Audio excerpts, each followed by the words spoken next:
உங்களை யாவர் இயேசு கிறிஸ்துவின் நாமத்தினால் நாங்கள் வாழ்த்துக்கள் சொல்லுகிறோம். கர்த்தர் உங்களை ஆசீர்வதிப்பாராக. நம்ம கண்களை மூடிக்கொண்டு ஜெபிக்கலாம். அந்த இடத்துல கர்த்தாவே உம்மை ஸ்தோத்திரிக்கிறோம். அருமையான இந்த வேலைக்காக தேவனை நாங்கள் நன்றி செலுத்துகிறோம். கர்த்தாவே அப்பா ஆண்டவரே எங்களோடு கூட ஏசப்பா நீங்க பேசும்படியாக நாங்கள் ஜெபிக்கிறோம். கர்த்தாவே அப்பா தேவனுடைய மகத்துவங்களையும் தேவனுடைய ஆண்டவரே வார்த்தைகளும் கர்த்தர் எங்களுக்கு ஆண்டவரை தெரியப்படுத்தும்படியாக எங்களோடு கூட நீங்க பேசும்படியாக நாங்கள் ஜெபிக்கிறோம். ஆண்டவரே இதை கேட்கிற ஒவ்வொருடைய வாழ்க்கையிலும் கர்த்தருடைய விடுதலை கடந்து போக உதவி செய்யுங்க. கர்த்ததாமே ராஜா எங்களோடு கூட பேசி இந்த வார்த்தைகள் எல்லாம் கர்த்தர் ஆசீர்வதிப்பாராக. இயேசுவின் நாமத்தில் ஜெபிக்கிறோம் ஜீவனுள்ள நல்ல பிதாவே. ஆமென் ஆமென் ஆமென். ஹல்லேலூயா.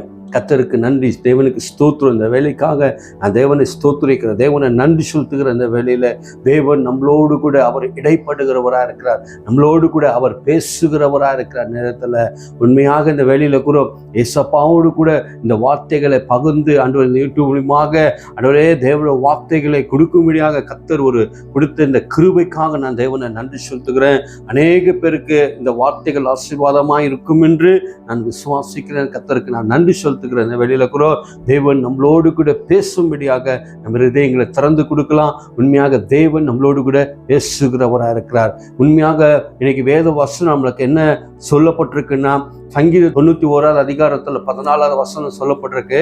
அந்த வசனத்தை ஒரு வாட்டி நம்ம வாசிப்போம். கர்த்தர் மேல எந்த மனுஷன் வாஞ்சியமா இருக்கிறானோ அந்த மனுஷனை கர்த்தர் என்ன பண்ணுவாராம்? விடுதலை ஆக்குறவரா இருக்கிறார். அந்த கர்த்தர் மேல வாஞ்சியமாயிருக்கிற மனுஷன் வாசிங்க. அவன் என்னிடத்தில் வாஞ்சியமாயிருக்கிற மனுஷன் அவனை விடுவிப்பேன். என் நாமத்தை அவன் அறிந்திருக்கிறபடியால் அவனை உயர்ந்த அடைக்கலத்திலே வைப்பேன். அவருடைய நாமத்தை அறிந்தாலும் உயர்ந்த அடைக்கலத்துல வைக்கிற தேவனா இருக்கிறார். தேவன் அறிந்தவர்கள், தேவன் எப்படியாப்பட்டவர் அறிந்தவர்களுக்கு ஆண்டவர் உயர்ந்த ஸ்தானத்துல மேல கர்த்தர் வைக்கிறவராக இருக்கிறார். உண்மையாக இன்றைக்கு நம்ம உண்மையாக தேவனை நம்ம தேடுகிறோமா? உண்மையாக அவர் மேல நம்ம வாஞ்சமா இருக்கிறோமா? உண்மையா தேவனை நம்ம நேசிக்கிறோமா? உண்மையாக தேவனுடைய வழிகள்ல நம்ம நடக்கக்கூடியவங்களா இருக்கிறோமா? இன்னைக்கு உண்மையாக தேவனுடைய வார்த்தையின்படி சொல்லுகிறது, அவர் மேல வாஞ்சியமா இருக்கிற மனுஷன், அவரை தேடுகிற மனுஷன், அவர் இடத்துல போற மனுஷனுக்கு ஒரு நாளும் ஆண்டவர் தோல்வியாக வைக்க மாட்டார். எல்லாமே ஜெயமாய் வைக்குவார் தேவன். அதுதான் இன்னைக்கு நான் தேவனுடைய வார்த்தையின் வசனத்தின்படி உங்களோடு நான் பேச விரும்புகிறேன். இன்னைக்கு ஒரு மனிதனை குறித்து அவனோட மனிதனோட வாழ்க்கையில கர்த்தர் என்னென்ன ஒரு நன்மையை செய்தார், அவன் வாழ்க்கையில எப்படி அவனுக்கு இருந்த எல்லா பாவங்களையும் கர்த்தர் எடுத்தார், அவனுக்குள்ள இருந்த சாபங்களை கர்த்தர் உடைத்தார், அவனுக்குள்ள இருந்த ஆண்டவர் ஒரு நன்மையான காரியத்தை கர்த்தர் எப்படி அவனுக்கு கொடுத்தார், அவனோட வாழ்க்கையில எப்படி கர்த்தர் ஆசீர்வாதமா வைத்தார் என்று இன்னைக்கு நம்ம சில வேத வசனத்தின்படியாக நம்ம கடந்து போகலாம். அநேக ஊழியக்கார் மூலியமாக இந்த வார்த்தைகளை நீங்க கேட்டிருக்கலாம், போதிக்கப்பட்டிருக்கலாம், கேட்டிருக்கலாம். ஆனாலும் இன்றைக்கு ஆண்டவர் எனக்கு இந்த வார்த்தைகளை பேசும்படியாக கர்த்தர் ஒரு கிருபையை கொடுத்ததுக்காக நான் தேவனை நன்றி செலுத்துகிறேன், தேவனை மகிமைப்படுத்துகிறேன். எடுத்து நம்ம லூக்கால எடுத்த ஒரு வசனத்தை நம்ம வாசிப்போம். அதுல 19வது அதிகாரம் 1லிருந்து ஒரு 3 வசனத்தை வரைக்கும் நம்ம வாசிப்போம். அந்த வசனத்தை நம்ம எல்லாம் திறந்து அந்த வசனத்தை நம்ம கேட்போம். அவர் எரிகோவில் பிரவேசித்து அதன் வழியாக நடந்து போகையில் ஆயக்காரனுக்கு தலைவனும் ஐஸ்வர்யமானமாய் இருந்த சகேயு என்னப்பட்ட ஒரு மனுஷன், ஐஸ்வர்யனும் சகேயு என்ற ஒரு மனுஷன் இயேசு எப்படிப்பட்டவரோ என்று அவரை பார்க்க வகை தேடினான். பாருங்க, இயேசு அந்த வழியாக வருகிறார் என்று முதலாவது இந்த மனுஷனுக்கு கேள்விப்படுகிறதா இருக்கிறது. இவனை எப்படி கர்த்தர் அவனை எப்படி அறிமுகப்படுத்துறான்னா, ஆயக்காரனுக்கு தலைவனாகவும் ஐஸ்வர்யனாகவும் இருக்கிறான். இவனுடைய பேர் சகேயு என்று அந்த இடத்துல சொல்லப்பட்டதா இருக்கிறது. இவன் பார்க்கும்போது ஒரு ஐஸ்வர்யன், ஒரு ஐஸ்வர்யன் என்று பார்க்கும்போது நல்ல ஒரு சீமானா இருக்கிற மனுஷன், எல்லா வசதி உள்ள ஒரு மனுஷன் என்று இவனுடைய வாழ்க்கையில் எல்லா வகையானது இருக்கிறது, எல்லா ஆஸ்தி இருக்கு, எல்லாமே இருக்குது. ஆனா இவனுக்கு ஒரு விஷயம் கேள்விப்படுகிறது. ஒரு விஷயம் பாருங்க, அதுதான் அவங்களுக்கு என்ன விஷயம் கேள்விப்படுகிறதுனா, இயேசு எரிகோ வழியிலாக அவரு அந்த வழியாக வருகிறார் என்று. அப்போ இவனுக்குள்ள உடனே என்ன ஆகிறது என்றால், அவனுக்குள்ள ஒரு ஒரு ஒரு காரியம் தேடப்படுகிறது. என்னன்னா, இயேசு எப்படியாப்பட்டவரோ என்ற ஒரு வகத்தில் அவன் என்ன பண்ணுகிறான், தேட ஆரம்பிக்கிறான். இயேசு எப்படியாப்பட்டவரோ, அவர் எப்படி இருப்பார், அவர் எப்படி இருப்பார் என்று அந்த இடத்துல அவனுக்குள்ள ஒரு ஏக்கம் வருகிறது. அவனுக்குள்ள ஒரு சின்ன, அவனுக்குள்ள ஒரு ஒரு காரியம் தோண்டப்படுகிறது, அவன் வாழ்க்கை தோண்டப்படுகிறது. உண்மையாக இன்னைக்கு உண்மையாக அந்த மாதிரி ஒரு ஒரு சிந்தனை அவனுக்குள்ள வருகிறது. என் இயேசு எப்படியாப்பட்டவரோ, என் இயேசு எப்படியாப்பட்டவரோ. இல்ல ஒருவேளை இவனுக்குள்ள இப்படி ஒரு இருக்கலாம், இயேசு அன்பு உள்ளவரா இருப்பாரா, கோபம் உள்ளவரா இருப்பாரா, இல்ல நம்மளை நேசிப்பாரா, இல்ல நம்மளை நேசிக்க மாட்டாரா என்ற எண்ணம் கூட இவனுக்குள்ள காணப்பட்டு கொண்டிருக்கலாம். ஆனா தேவன் அவனுக்குள்ள வந்த வாஞ்சம்னா, இயேசு எப்படியாப்பட்டவரோ, இயேசு எப்படிப்பட்டவரோ என்று அவனுக்குள்ள ஒரு காரியம் காணப்பட்டதா இருந்தது. ஏன்னா ஒரு ஐஸ்வர்யனா இருக்கிறான், ஆயக்காரனுக்கு தலைவனா இருக்கிறான், அநேக பேருக்கு வட்டி அவனுக்கு விட்டவனா இருக்கிறான், அந்த விஷயத்துல இருக்கிறான். அப்ப பார்க்கும்போது அவனுக்கு சில ரெஸ்பெக்ட் இருக்காது, சில கணம் அந்த கிராமத்துல அவனுக்கு இல்லாம இருக்கலாம், அவனை யாரும் மதிக்காம இருக்கலாம் என்று அவனோட வாழ்க்கை அப்படி இருந்திருக்கலாம். ஆனா அவனுக்குள்ள வந்த ஒரே வாஞ்சம், என் இயேசு எப்படியாப்பட்டவரோ, என் தேவன் எப்படியாப்பட்டவரோ என்று அவனுக்குள்ள தோண்ட ஆரம்பிச்சுது. அப்ப அவன் எவ்வளவு பாதிப்புக்குள்ள போயிருப்பான், எவ்வளவு ஒரு பாதிப்புக்குள்ள இருப்பான். அந்த பாதிப்பு அவனுக்குள்ள காணப்பட்டதா இருக்கலாம்.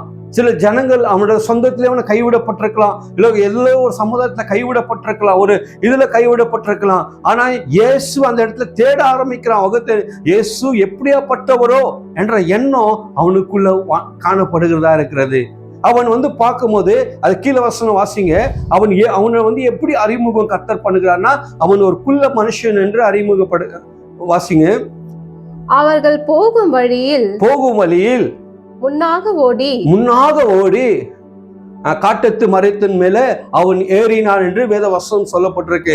அவன் முன்பாக பாருங்க, அவனுக்குள்ள இயேசுவை தேடணும் என்ற அந்த எண்ணம் அவனுக்குள்ள எப்போ காணப்படுகிறதோ அப்ப யாரையும் அவங்க இந்த இடத்துல என்ன பண்ணல, அவன் பார்க்கல, முன்பாக ஓடி போகிறவனா இருக்கிறான். எப்படியாவது இயேசுவை பார்த்து விடணும், எப்படியாவது அவரோட முகத்தை நான் பார்த்து விடணும், அவர் யாரு, அவர் எப்படி இருக்கிறார் என்ற அந்த ஏக்கம் அவனுக்குள்ள ஓடிக்கொண்டே இருக்கிறது. அந்த எண்ணம் அவனுக்குள்ள ஓடிக்கொண்டே இருக்கிறது. நான் இயேசுவை பார்க்கணும், அவரை நான் பார்த்து அவரோடு கூட பேசணும்னு கூட அவன் நினைக்கல. அவர் எப்படி இருக்கிறாரோ அவரை நான் பார்க்கணும் என்ற அந்த பார்வை, அந்த நோக்கம் அவனுக்குள்ள திட்டமாக தெளிவுபட்டது. ஹல்லேலூயா. அவன் ஓடி போனான் என்று வேதவசனம் சொல்லுகிறது. அவன் வாழ்க்கையில அவன் எப்படி இருந்தான் பார்க்கும்போது ஒரு குள்ள மனுஷனாக இருந்தான். வாசிங்க வசனத்தை. அவன் குள்ளனானபடியால் ஜனக்கூட்டத்தில் அவரை காணக்கூடாதபடிக்கு போகும் வழியில் முன்னாக ஓடி, அந்த இடத்துல தேவனுக்கு அந்த இடத்துல ஜனங்களுக்கு முன்பாக ஓடி போய் அவரை பார்க்கும்படி ஒரு காட்டத்தி மரத்தில் ஏறினான். அவன் காட்டத்தி மரத்தின் மேல ஏறினான். இயேசு அந்த இடத்தில் வந்தபோது அவன் பார்க்கும்போது பாருங்க, அந்த இடத்துல முதலாவது அவன் ஓடி போகிறான். அவனுக்குள்ள அந்த தாகம் ஓடிக்கொண்டே இருக்குது. நம்முடைய இயேசு எப்படியாப்பட்டவரோ அதுதான் சொல்றார், தாகம் உள்ளவர் மேல தேவன் தண்ணீரை ஊற்றுகிறவரா இருக்கிறார். உண்மையாக அவனுக்குள்ள ஒரு தாகம் காணப்பட்டது. அவன் யாரையும் அஞ்சல, யாரையும் அந்த இடத்துல கேட்கல, அவன் ஓடி போகிறவனா இருக்கான். ஓடி போய் பார்க்கும்போது அவன் ஒரு காட்டத்தி மரத்து மேல ஏறக்கூடியவனா இருக்கிறான். அவனுக்குள்ள மனுஷனாலே நம்ம என்ன பண்ணுவோம், இன்னைக்கு நம்ம ஒரு வேடிக்கையா நம்ம பார்க்குவோம், நம்ம பாரா குள்ளுமா இருக்கிறான், இவன் பாரு எப்படி இருக்கிறான்ட்டு நம்ம கேலி பண்றவங்களா, அவனை பரிசாயம் பண்றவங்களா நம்ம வாழ்க்கையில இருக்கலாம். ஆனா அவன் அதெல்லாம் அஞ்சில, அவன் ஓடி போய் அந்த காட்டத்தி மரத்து மேல அவன் ஏறி போனவன் இருக்கான். அந்த குள்ள மனுஷனுக்குல அந்த மரம் கூட ஏற முடியாது பார்க்க போனா. ஆனாலும் அவனுக்குள்ள இருந்த தாகம் என்னன்னா, அவனுக்குள்ள இந்த நோக்கம் என்னன்னா, நான் இயேசுவை எப்படியாவது பார்த்து விட வேண்டும், நான் இயேசுவை எப்படியாவது நான் பார்த்து விட வேண்டும், அந்த இயேசுவின் முகத்தை நான் எப்படியாவது பார்க்கணும் என்ற அவனுக்குள்ள அந்த தாகம் காணப்பட்டது. இன்னைக்கு அப்படி நமக்குள்ள அந்த தாகம் வருகிறதா? இன்னைக்கு இயேசுவை எப்படியாவது பார்க்கணும், அவரை நான் வாஞ்சிக்கணும், அவருடைய பிரசனத்தை உணரணும், நம்மளோடு கூட பேசணும், அவருடைய முகத்தை நான் பார்க்கணும், அவருடைய பார்த்த முகங்கள் பிரகாசம் அடைந்தது என்று வேத வசனம் நம்மளுக்கு கூறுகிறதா இருக்கிறது. இன்னைக்கு அவருடைய பார்க்கிற இயேசுவை பார்க்கிற அவருடைய பிரசனத்தை பார்க்கிற முகங்கள் பிரகாசம் அடைகிறது என்று வேதவாசனம் சொல்லுகிறது. இன்னைக்கு இந்த மனுஷனுக்கு எல்லா வகையான வசதி இருக்கு, எல்லா வகையான ஆட்கள் இருக்கிறாங்க, பணம் வேண்டிய பணங்கள் இருக்கு, ஆஸ்திரி எல்லாமே இருக்கு. ஆனா இந்த மனுஷன் அதெல்லாம் ஒரு பக்கம் விட்டு நான் இயேசுவை பார்க்கணும், அப்பா நான் இயேசுவை பார்க்கணும்ன்றது எண்ணம். அந்த மனுஷன் அவன் யாருக்கிட்டே இப்போ உதவி கேட்கல, அந்த மரத்துல என்னை ஏற்றி விடுங்க, நான் இயேசுவை பார்க்கணும், யாரும் இல்லை. அவனுக்கு பார்க்கணுன்ற தாகம் வரும்போதே அவன் மேலே ஏறி அவன் போய் உக்காந்தவனா இருக்கிறான். அந்த இடத்துல இருந்து அவ்வளோ ஜனம் கூட்டம் இருக்கிறாங்க. ஆனா அந்த அவ்வளோ கூட்டத்திலையும் யாரு மேல பார்வை போனது என்று கீழே வசனம் சொல்லப்பட்டிருக்கு, வாசிங்க. இயேசு அந்த இடத்தில் வந்தபோது அண்ணாந்து பார்த்து அவனை கண்டு சகேயுவே நீ சீக்கிரமாய் இறங்கி வா, இன்றைக்கு நான் உன் வீட்டிலே தங்குவேன் என்று சொல்லி அவன் சந்தோஷ முகத்தோடு அவன் இறங்கி வந்தான். ஹல்லேலூயா. அப்போ போனது காரியம் என்ன என்று பார்க்கும்போது இயேசுவை பார்க்கணும் என்று போனான். இயேசுவை நான் எப்படியாவது பார்க்கணும், அவர் எப்படியாவது அவரோட முகத்தை பார்க்கணும் என்று முகத்தை அந்த காட்டத்தி மரத்து மேல ஏறி பார்க்கிறான். ஆனா பாருங்க, அத்தனை ஆயிரம் பேர் ஜனங்க இருக்கிறாங்க, அவர்கள் மேல அந்த பார்வை போகல, அந்த நோக்கம் போல. இயேசுவின் பார்வை யார் மேல போனது என்று பார்க்கும்போது, யார் கர்த்தர் மேல வாஞ்சியமா இருக்கிறானோ, எந்த மனுஷன் கர்த்தரை தேடணும் என்று நினைக்கிறானோ, எந்த மனுஷன் கர்த்தருக்கு பின்பாக போகணும் என்று விரும்புகிறானோ, எந்த மனுஷன் கர்த்தரோடு கூட நடக்கணும், கர்த்தரை பார்க்கணும், தேவனை இயேசுவை பார்க்கணும் என்ற நோக்கத்தோடு இருக்கிறானோ, அந்த மனுஷனுக்கு தேவன் வெளிப்படுகிறவரா இருக்கிறார். இன்னைக்கு அந்த மாதிரி ஒரு தாகம் நமக்குள்ள வர வேண்டும். அந்த மாதிரி ஒரு ஒரு ஒரு ஒரு ஒரு நம்ம என்ன சொன்னோம், நமக்குள்ள அந்த தாகம் நமக்குள்ள எப்படியாவது அவரை நான் பார்க்க வேண்டும், தரிசிக்கணும் என்ற அந்த பயம், அந்த ஒரு காணும், அந்த ஒரு வல்லமை நமக்குள்ள காணப்படும் போது அவரை நீங்க ஒரு நாள் நம்ம பார்க்கிறதுக்கு வாய்ப்பு உண்டு. ஹல்லேலூயா. அத்தனை பேர் ஜனங்க இருக்காங்க, அத்தனை பேர் மேலேயும் அவர் பார்க்கல. இந்த மனுஷனை, இந்த சகோ என்ற மனுஷனை கர்த்தர் பார்த்து சொல்றாரு, சீக்கிரமா இறங்கி வான்ற. எப்படி இருக்கும் அந்த வார்த்தை, நினைச்சு பாருங்க. இன்னைக்கு இயேசுக்கு யார் அந்த பேரை சொன்னாங்க சொல்லுங்க? அவர் அன்னைக்குதான் முதல் சந்திக்கிறாரு, அன்னைக்குதான் பார்க்கிறாரு. ஆனா அவரோட பேரை சொல்லி அந்த இடத்துல கூப்பிடக்கூடியவராக இருக்கிறார். இன்னைக்கு நம்மளோட வாழ்க்கையில கூட இருக்கலாம், இன்னைக்கு அப்படி ஒரு தாகத்தோடு இருக்கிற மனுஷன் கர்த்தர் கண்டிப்பாக உன்னை பேர் சொல்லி அழைத்து உன்னை கொண்டு போவாரு. ஆண்டவர் சொல்றாரு, அவனும் சொல்ல, நான் இன்னைக்கு உன் வீட்டுக்கு வருகிறேன், நான் வீட்டுல தங்குவேன் என்றார். எந்த மனுஷன் கர்த்தர் மேல அவன் தாகமா இருக்கிறானோ, எந்த மனுஷன் கர்த்தரை பார்க்கணுன்ற வாஞ்சியமா இருக்கிறானோ, அந்த மனுஷனுடைய வீட்டுக்கு இயேசு வரக்கூடியவரா இருக்கிறார். அந்த வீட்டுக்கு இயேசு வருவார். ஹல்லேலூயா. அந்த மனுஷன் சந்தோஷத்தோடு அவன் வீட்டுக்கு என்ன பண்ணானா, கடந்து போனவனா இருக்கிறான்.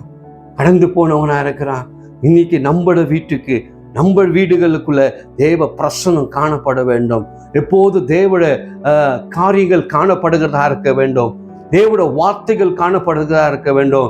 இன்னைக்கு நம்மளுக்கு அந்த மாதிரி தாகம் இருக்கா? நம்மளுக்கு அந்த மாதிரி தாகம் வருகிறதா? இயேசுவை தேடணும்ன்ற அந்த தாகம் வருகிறதா? அவருடைய வார்த்தைகளுக்குள்ள நம்ம போகிறோமா? அவர் மேல நம்ம பற்றுதலா இருக்கிறோமா? அவர் மேல நம்ம பயபக்தியா இருக்கிறோமா என்று நம்ம சற்று நேரம் நம்ம யோசித்து பார்க்கணும். இப்ப பாருங்க, அந்த மனுஷனை அவ்வளவு பேருக்கு முன்பாக கூப்பிட்டு அவர் வீட்டுக்கு இயேசு போகிறார். கீழே வசனம் வாசிங்க. அவன் சீக்கிரமாய் இறங்கி சந்தோஷத்தோடு அவரை அழைத்து கொண்டு போனான். அதை கண்ட யாவரும் இவர் பாவியான மனுஷனிடத்தில் தங்கும்படி போனார் என்று முறுமுறுத்தார்கள். பாருங்க, இந்த மனுஷனுக்கு எவ்வளவு அங்க ஒரு கனமே இல்லை. அந்த மனுஷனுக்கு ஒரு ரெஸ்பெக்டே கிடையாது. அந்த கிராமத்துல அந்த மனுஷர் மத்தியில ஒரு ரெஸ்பெக்டே கிடையாது. ஆனா தேவன் என்ன பண்ணுகிறாரு, அந்த இடத்துல இவனை சந்தோஷத்தோடு வீட்டுக்கு கொண்டு போகும்போது அங்க இருக்கிற ஜனங்கள் பேசுகிறது என்னென்றால், இவனை என்ன சொல்றாரு, இவனை பாவியான மனுஷன். யாருக்கு அந்த பாவியான்ற அந்த பேர் வருகிறது பார்க்கும்போது, இன்னைக்கு துன்மார்க்கத்துல நடக்கிறவர்கள், தேவனை விட்டு விலகி போறவர்களுக்கு, ரட்சிப்பில்லாத மனுஷங்களுக்கு, இன்னைக்கு என்ற பாவி என்ற ஒரு பட்டம், ஒரு பாவி என்ற ஒரு காரியம் நமக்குள்ள வருகிறது. இன்னைக்கு நம்ம தேவனுக்குள்ள ஏற்றுக்கொண்டு ரட்சிப்புக்குள்ள வந்து நம்ம பாவமெல்லாம் கழுவப்பட்டு நம்ம ஒரு பரிசுத்தமானாக அவர் ரத்தத்தால கழுவப்பட்டு நம்ம நீதிமானாக்குறோமோ, அப்போ நம்மளுக்கு ஆண்டவர் என்ன சொல்லுகிறார்? நம்மள நீதிமானாக கர்த்தர் என்ன பண்ணுகிறாரு? வைக்கக்கூடியவரா இருக்காரு. இவனோட வாழ்க்கையில பாவம், இவன் பாவியான வீட்டுக்கு போறாங்கன்னு முறுமுறுத்தார்களாம். ஐயோ பாருங்க, இன்னைக்கு ஒரு விஷயம் வரும்போது 4 பேர் 4 இடத்துல பேசுவாங்க. இவன் எப்படியா பட்டோம், இவன் வீட்டுக்கு போறாரே, இவன் மோசமானவனே, இப்படி வட்டிக்கு வாங்கி சாப்பிட்டவன், இவன் நம்மளுக்கே மரியாதை கொடுக்காத ஒரு மனுஷன், பாவியான மனுஷன், இவன் வீட்டுக்கு போய் இயேசு போறாரே என்று 4 பேர் 4 வகையமாக ஜனங்க பேசக்கூடியவங்களா இருக்கிறாங்க. ஆனா அந்த இடத்துல தேவனுடைய அவருடைய நோக்கம் என்னவா இருந்தது? இவன் தேவன் மேல வாஞ்சமா இருந்தான். அவன் பாவி என்று கர்த்தர் பார்க்கல, அவன் துரோகி என்று பார்க்கல, அவனை இத்தனை பேருக்கு மோசம் பண்ணான் என்று பார்க்கல. ஆனா கர்த்தர் அவனுடைய உள்ளத்துல நல்லதே அவனை நினைத்து அவனை சந்தோஷத்தோடு கொண்டு போனாங்க. ஆனாலும் அங்க இருக்கிற ஜனங்க என்ன பண்ணாங்கன்னா, ஒரு பாவியான மனுஷன், இந்த வீட்டுக்கு எப்படி இயேசு போகலாம், இந்த வீட்டுக்கு எப்படி போகலான்னு முறுமுறுத்தார்கள். அதெல்லாம் பார்த்து இவர்கள் பேசுறார்கள், அவர்கள் பேசுறார்கள்னு இயேசு இவனை அங்கேயே விட்டு விடல, அவரோட வீட்டுக்கு போனார். அல்லேலூயா. அவரோட வீட்டுக்கு கடந்து போனார். அந்த வீட்டுக்கு போய் அவர் என்ன செய்தார் என்று பாருங்களேன். சகேயு நின்று கர்த்தரை நோக்கி ஆண்டவரே என் ஆஸ்திகளில் பாதியை ஏழைகளுக்கு கொடுக்கிறேன். அப்போ வீட்டுக்கு என்ன ஆண்டவர் கொடுக்கிறார் பாருங்க. நான் ஒருவனிடத்தில் எதையாகிலும் அநியாயமாய் வாங்கினது உண்டானால் நாளத்தனியாக திரும்ப செலுத்துகிறேன் என்றார். பாருங்க, அவன் அநியாயமா வாங்கி இருக்கிறான், அநியாயமா வந்து சில ஜனங்களை மோசம் பண்ணிருக்கலாம், அநியாயமாக சிலர் வந்து வேதனைப்படுத்திக்கலாம், துக்கப்படுத்திக்கலாம், கண்ணீரிட்டு இருக்கலாம், எத்தனையோ பேர் சபித்திருக்கலாம், அவனை எத்தனையோ பேர் தூக்கி இருக்கலாம். நீ அநியாயமா வாங்கி சாப்பிடுறவன், நீ அப்படியாப்பட்டவன் இப்படியாப்பட்டவன், ஊர் ஜனங்களாம் அவனை ஒரு கீழ்த்தனமான வார்த்தைகள் அவனை பேசி நிந்தித்து இருக்கலாம். இப்போ அவன் சொல்றான், நான் யார் இடத்துல அநியாயமா நான் வாங்கி இருக்கணும், அவன் இடத்துல போய் நான் ரெட்டிப்பா நான் என்ன பண்ணுகிறேன், நான் கொடுக்கக்கூடியவனா இருக்கிறேன். ஹல்லேலூயா. எப்படியாப்பட்ட பாருங்க காரியம். ஒருத்தங்கிட்ட 10,000 ரூபாய் வாங்கிண்டா அவன்கிட்ட போய் நான் 20,000 ரூபாய் நான் கொடுத்துட்டு வந்துடுறேன். ஒருத்தங்கிட்ட 1 லட்சம் ரூபாய் நான் அநியாயமா வாங்கிண்டா நான் 2 லட்சம் ரூபாவை நான் கொடுத்துட்றேன் என்ற சொல்லும் போது அந்த வீட்டுக்குள்ள எவ்வளவு ஒரு சந்தோஷம் வரும். எப்படி அந்த காரியங்கள் பாரு. இயேசு கிறிஸ்து ஒண்ணுமே சொல்ல, ஆனா இவனுக்குள்ளே அந்த மன திரும்பல் வந்து அவனே சொல்லுகிறான், நான் எப்படி என் ஆஸ்தி எல்லாம் என்ன பண்றேன் எல்லாருக்கும் நான் கொடுக்க ஆரம்பிக்கிறேன். அதே போல அவன் நாளத்தனியாக எடுத்துன்னு போய் எந்தெந்த மனுஷங்கிட்ட அநியாயமா வாங்கினானோ அவங்ககிட்ட எல்லாம் எடுத்துன்னு போய் அந்த பணத்தை கொடுக்கும் போது அந்த வீட்டுக்குள்ள நடந்த ஒரு சந்தோஷம் எப்படி இருக்கும், எப்படியாப்பட்ட காரியம் இருக்கும். அப்போ அவங்களோட என்ன பண்ணியிருப்பாங்க, அந்த பணத்தை கொடுக்கும்போது இவனை மனப்பூர்வமா என்ன பண்ணிப்பாங்க, வாழ்த்துதல் சொல்லியிருப்பாங்க. இப்போ உன்னை ஏதோ ஒரு நல்ல வார்த்தை சொல்லி ஆசீர்வதித்து அவனை அனுப்பியிருக்கலாம். அப்போ அந்த இடத்துல அவன் கொடுத்துட்டு வரான். ஆண்டவர் என்ன கொடுக்குறாரு பாருங்க, அவனுக்கு ஒரு காரியத்தை கொடுக்குறான். வீட்டுக்கு என்ன கொடுக்குறாரு? இயேசு அவனை நோக்கி, இயேசு திருப்பி ஆண்டவர் 2வது வாட்டி அவனை நோக்கி பார்க்கிறாரு. இன்றைக்கு இந்த வீட்டுக்கு ரட்சிப்பு வந்தது.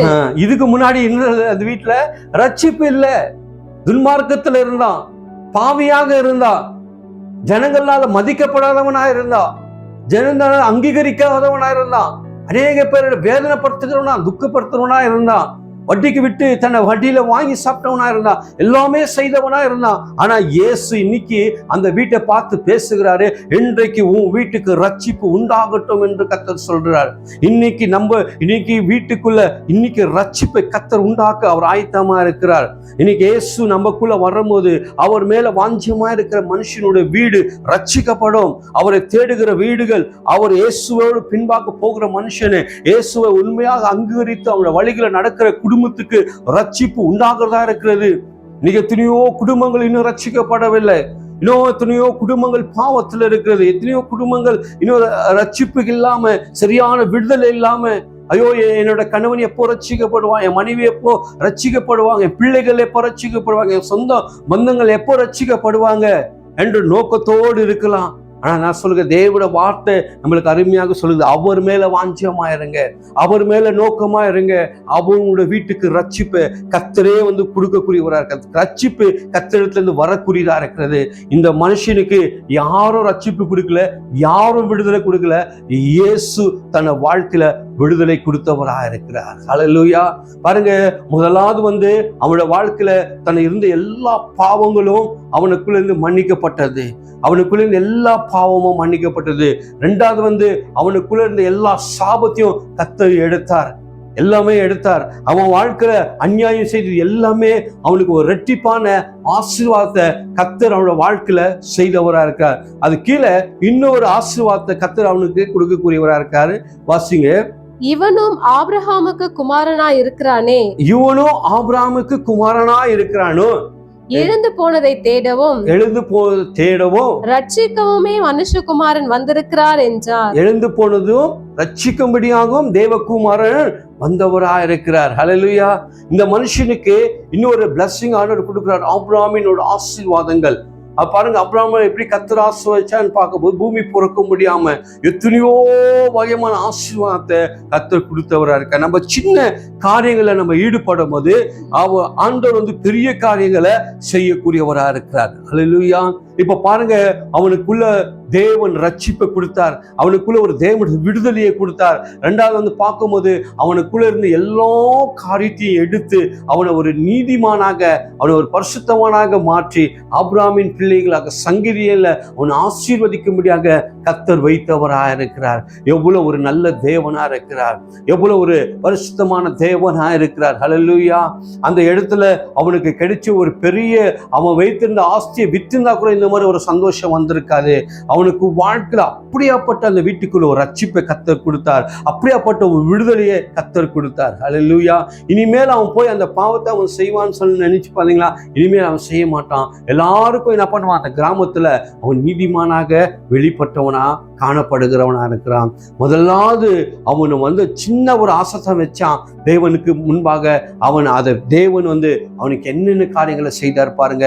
அவன் வீட்டுக்கு ரட்சிப்பை கொடுத்தார். ஆபிரகாம் சங்கீதத்துல கர்த்தர் வைத்தார். அவனை வைத்தில்லாத அவனை ஒரு நல்ல ஒரு மனிதனாகவும் கர்த்தர் அவனை என்ன பண்ணிட்டாரு, மாற்றி விட்டார். அப்போ வீண் இல்லாம அந்த எல்லா இடமும் அந்த இடத்துல ரட்சிப்புக்குள்ள வந்ததா இருக்கிறது. ஹல்லேலூயா. அதான் சொல்றார், அவன் கர்த்தரை தேடினான், கர்த்தர் அவருக்கு கிடைத்தவரா இருக்கிறார். அவன் தேடினான், உண்மையா தேடினவனுக்கு தேவன் வெளிப்படுகிறவரா இருக்கிறார். இன்னைக்கு எத்தனையோ பேர்கள் வேதத்தை நீங்க வாசிக்க போகும்போது பார்வையில்லாத எத்தனையோ வருஷம் இருக்கிற மனுஷனை போய் ஆண்டவர் பார்வை கொடுக்கிறார். முதலாவது என்ன பண்றாங்க, தேவனை பார்க்கக்கூடியவர்களா இருக்கிறாங்க. இன்னைக்கு நம்மளும் தேவனை பார்க்கக்கூடியவர்களா இருக்க வேண்டும். இன்னைக்கு வாழ்க்கையில நம்மளுக்கு எல்லாமே இருக்கு, ஆஸ்தி இருக்கு, பணம் இருக்கு, எல்லாமே இருக்கு. ஆனா கர்த்தருடைய பயம் அன்றது நமக்குள்ள இருக்கு, நமக்குள்ள இல்லை. என்னைக்கு கர்த்தர் மேல நம்ம பயந்து அவரோட வழிகளை நடக்கிறோமோ அன்னைக்கு நம்மளுக்கு ரட்சிப்புன்றது கர்த்தர் கொடுக்கிறார். கர்த்தருக்கு ஸ்தோத்திரம், தேவனை நாம மகிமைப்படும். அதுதான் சொல்றார், கர்த்தருக்கு பயந்து அவரோட வழிகளை நடக்கிற மனுஷனுக்கு அவர் என்ன பண்ணுவாரு, ஞானத்தையும் ஆரம்பம் என்று சொல்லப்பட்டிருக்கு. அப்போ இன்னைக்கு இந்த மனுஷனோட வாழ்க்கையில அவன் ஒரு ஆயக்காரனா இருந்தான். அவன் உலகத்துல ஜனங்கள்னால மதிக்கப்படாம இருந்தான். அவன் ஒரு பாவியான மனுஷனா இருந்தான். ஆனா அவனோட வாழ்க்கைக்கு கர்த்தர் எல்லாமே அவனோட வாழ்க்கையில கர்த்தர் மாற்றி, அவன் வாழ்க்கைய குடும்பத்தையே மாற்றி அவனை ஒரு பரலோகத்திற்குள்ள அவனை கொண்டு போகிறவராய் கர்த்தர் வைத்ததுக்காக தேவனை நம்ம ஸ்தோத்திரிக்க வேண்டும். அதுதான் கர்த்தர் மேல வாஞ்சமா இருக்கிற மனுஷனை என்றைக்கு கர்த்தர் கைவிட மாட்டார், நம்மளையும் கைவிட மாட்டார். கர்த்தர் தாமே இந்த வார்த்தைகளை கர்த்தர் ஆசீர்வதிப்பாராக. நம்ம கண்களை மூடி நம்ம ஜெபிப்போம். தேவனே, உம்முடைய நாமத்தை நாங்கள் வருகிறோம் ஏசப்பா. இந்த வேளையில தகப்பனே, இந்த மனிதனோட வாழ்க்கை குறித்து நம்ம பார்த்தோம். ஆண்டவரே, ஐஸ்வர்யோட ஆண்டவரே அயக்காரனாக இருந்து ஆண்டவரே தன்னை வாழ்க்கையில பாவியாக இருந்த மனுஷனோட வீட்டுக்கு ஏசப்பா போய் தனது ரட்சிப்பைய கர்த்தர் வெளிப்படுத்தினீர். ஆண்டவரே, யார் இடத்துல நான் அநியாயமா வாங்கினா இடத்த நாளத்தனியாய் நான் கொடுப்பேன் என்று சொல்லி மனம் திரும்பி அந்த இடத்துல அவனுக்கு ஒரு ரட்சிப்பை கர்த்தர் கொடுத்தீர். ஆண்டவரே, இன்னைக்கு மனம் திரும்பாத எத்தனையோ பேர்கள் இருக்கிறாங்க. ஆண்டவரே, அவருடைய குடும்பத்துக்குள்ளெல்லாம் மனம் திரும்புதல் வரும்படியாக நான் ஜெபிக்கிறையா, ஸ்தோத்திரிக்கிறையா. ஆண்டவரே, அநேக ரட்சிக்கப்பட வேண்டும், மனம் திரும்ப வேண்டும். ராஜா இயேசுவின் நாமத்தில் நாங்கள் ஜெபிக்கிறோம். என்ற ஜீவன் உள்ள நல்ல பிதாவே, ஆமென். கைவிட மாட்டார். கர்த்தர் தாமே இந்த வார்த்தைகளை கர்த்தர் ஆசீர்வதிப்பாராக. நம்ம கண்களை மூடி நம்ம ஜெபிப்போம். தேவனே, உம்முடைய நாமத்தை நாங்கள் வருகிறோம் ஏசப்பா. இந்த வேளையில தகப்பனே, இந்த மனிதனோட வாழ்க்கை குறித்து நம்ம பார்த்தோம். ஆண்டவரே, ஐஸ்வர்யோட ஆண்டவரே அயக்காரனாக இருந்து ஆண்டவரே தன்னை வாழ்க்கையில பாவியாக இருந்த மனுஷனோட வீட்டுக்கு ஏசப்போ போய் தனது ரட்சிப்பைய கர்த்தர் வெளிப்படுத்தினீர் ஆண்டவரே. ஆண்டவரே, யார் இடத்துல நான் அநியாயமாக வாங்கினா இடத்த நாளத்தனியாய் நான் கொடுப்பேன் என்று சொல்லி மனம் திரும்பி அந்த இடத்துல அவனுக்கு ஒரு ரட்சிப்பை கர்த்தர் கொடுத்தீர் ஆண்டவரே. இன்னைக்கு மனம் திரும்பாத எத்தனையோ பேர்கள் இருக்கிறாங்க ஆண்டவரே. அவருடைய குடும்பத்துக்குள்ளெல்லாம் மனம் திரும்புதல் வரும்படியாக நான் ஜெபிக்கிறையா, ஸ்தோத்திரிக்கிறையா நேரத்தை ஆண்டவரே. அநேக ரட்சிக்கப்பட வேண்டும், மனம் திரும்ப வேண்டும் ராஜா. இயேசுவின் நாமத்தில் நாங்கள் ஜெபிக்கிறோம். என்ற ஜீவனுள்ள நல்ல பிதாவே, ஆமென்.